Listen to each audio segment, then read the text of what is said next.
اعوذ باللہ من الشیطان الرجیم بسم اللہ الرحمن الرحیم۔ میرے چھٹی جماعت کے بچوں السلام علیکم ورحمۃ اللہ وبرکاتہ۔ جیسے آپ سب جانتے ہیں کہ ہمارا جو سبق ہے، سبق عنوان ہے گھوڑے اور ہرن کی کہانی، گھوڑے اور ہرن کی کہانی۔ چلو یہ ہم نے پڑھ لیا، اس کا آخری جو پیرا ہے وہ پڑھیں گے آج۔ آپ صفحہ نمبر 103 نکالے، 103۔ تو شروع کر لیتے ہیں بیٹو، چلو شروع کر لیتے ہیں۔ شکاری نے کہا، اس میں احسان کی کیا بات ہے؟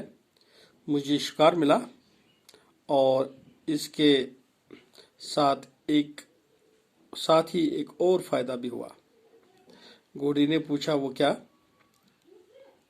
چونکہ آپ سب جانتے ہو کہ شکاری نے گھوڑے سے کہا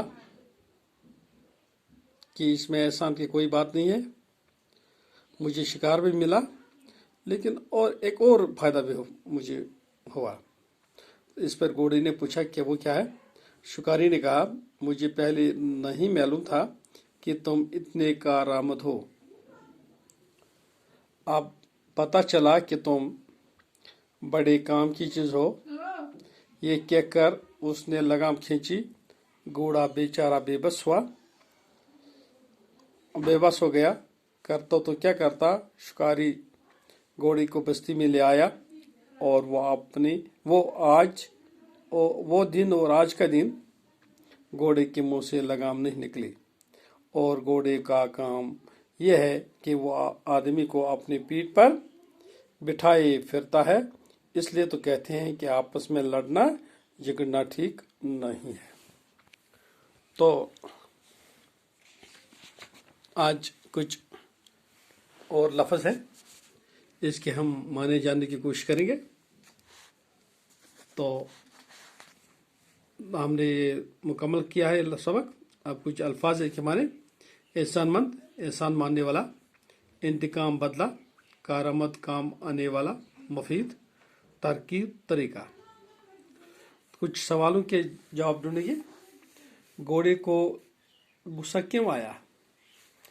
کیونکہ اس کا جو دوست تھا ہرن، وہ فرتیلا تھا، تو اس نے گھوڑے کو اچھل کر گھوڑے کو پیٹا اور اس پیٹنے سے گھوڑے کو چوٹ آئی، اس طرح سے گھوڑے کو غصہ آیا۔ تو ہرن سے بدلہ لینے کی کیا ترکیب گھوڑے کے سمجھ میں آئی؟ چونکہ ہرن کو جنگل میں ایک شکاری ملا، تو شکاری سے پوچھا، آپ کیا کر رہے ہو؟ اس نے کہا، میں شکار ڈھونڈ رہا ہوں۔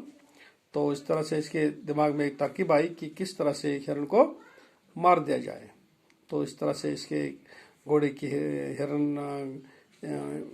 کے دماغ میں ترکیب آئی۔ آج اتنا ہی، کل اور پڑھیں گے۔ جب تک کے لیے خدا حافظ، السلام علیکم ورحمۃ اللہ وبرکاتہ۔